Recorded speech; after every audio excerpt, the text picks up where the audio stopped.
সুপ্রিয় দর্শক, আপনারা অনেকেই আমাকে জিজ্ঞেস করেছেন আমি যে ভিডিওটি করেছিলাম যুবসাথী প্রকল্পের যে টাকা বা যে মেসেজ যাদের যাদের এসছে সেই বিষয়ে আমি ভিডিও করেছিলাম। গত কয়েকদিন ধরে কিন্তু আমি দু একটি ভিডিও করেছি।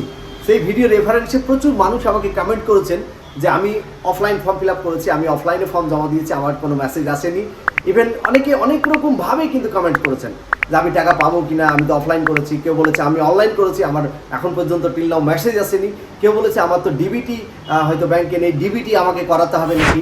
অ্যাকচুয়ালি যারা অফলাইন ফর্ম ফিল আপ করেছেন তাদের যে বিষয়, সেই বিষয়টা একটুখানি হয়তো লেন্দি হতে পারে, কিন্তু যারা অনলাইন ফর্ম ফিল আপ করেছেন তাদের বিষয় নিয়েও কিন্তু আমি আজকে এই ভিডিওতে কথা বলবো। দেখুন, আপনি যুবসাথী প্রকল্পের যে ফর্ম, সেই ফর্ম হয়তো অনলাইন ফিল আপ করেছেন বা অফলাইন ফিল আপ করেছেন, সেটা খুব একটা ম্যাটার নয়।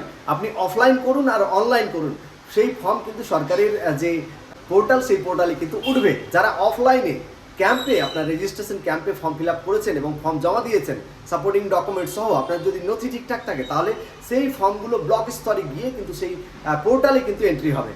এটা একটা বিষয় রয়েছে। তার কারণে অফলাইন ফর্মের যে বিষয়টা, যারা এখনো ভাবছেন যে আমি তো অফলাইন ফর্ম ফিল আপ করেছি, আমার আদৌ মেসেজ আসবে কিনা বা আমি আদৌ টাকা পাবো কিনা, সেটা একটা বিষয় রয়েছে যে একটুখানি লেন্দি প্রসেস হতে পারে।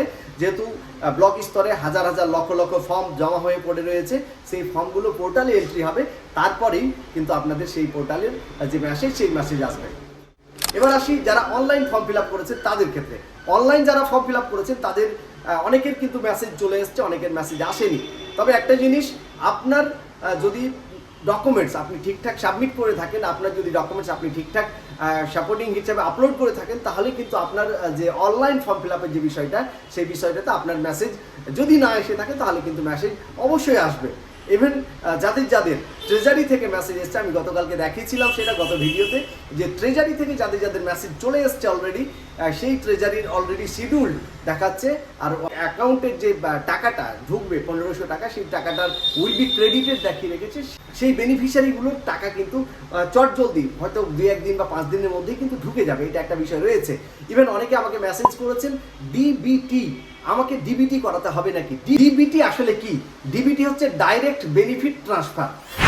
মানে আপনি সরকারি যে প্রকল্পগুলোর আপনি বেনিফিশিয়ারি হিসেবে আপনি অ্যাপ্লাই করেছেন বা আপনি টাকা পাচ্ছেন, লাইক ভাতা হতে পারে, যে কোনো ধরনের স্কিমের টাকা হতে পারে, সেই টাকা আপনার সরাসরি আপনার ব্যাংক অ্যাকাউন্টে ঢুকবে। সহজভাবে যদি বলা যায় ডিবিটি বিষয়টা, তাহলে সহজভাবে বলতে গেলে ডিবিটি হচ্ছে সেই জিনিসটাই, যদি আপনার মোবাইল নাম্বার এবং আপনার অ্যাকাউন্ট এবং রেজিস্টার্ড মোবাইল নাম্বার, যেই নাম্বারটি আপনার আধার লিঙ্কেজ হয়ে রয়েছে, যেই মোবাইল নাম্বারটি আপনার যদি লিঙ্কেজ করা থাকে, তাহলে কিন্তু সহজেই একেবারে ইজিলি আপনার সেই ব্যাংক অ্যাকাউন্টে টাকাটি কিন্তু ক্রেডিট হয়ে যাবে।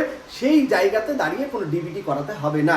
এটা একটা বিষয় রয়েছে। যারা ভাবছেন এখনো আমাদের মেসেজ আসেনি, আমাদের মেসেজ আসবে কিনা, যারা এখনো মেসেজ পেয়েছেন বা টাকা ঢোকেনি, টাকা ঢুকবে কিনা, এইসব বিষয় নিয়ে যদি কোনো কোয়ারি থাকে, আরও জানার বিষয় থাকে, তাহলে অবশ্যই আপনারা কমেন্ট সেকশনে জানাতে পারেন এবং ভিডিওটিকে শেয়ার করুন।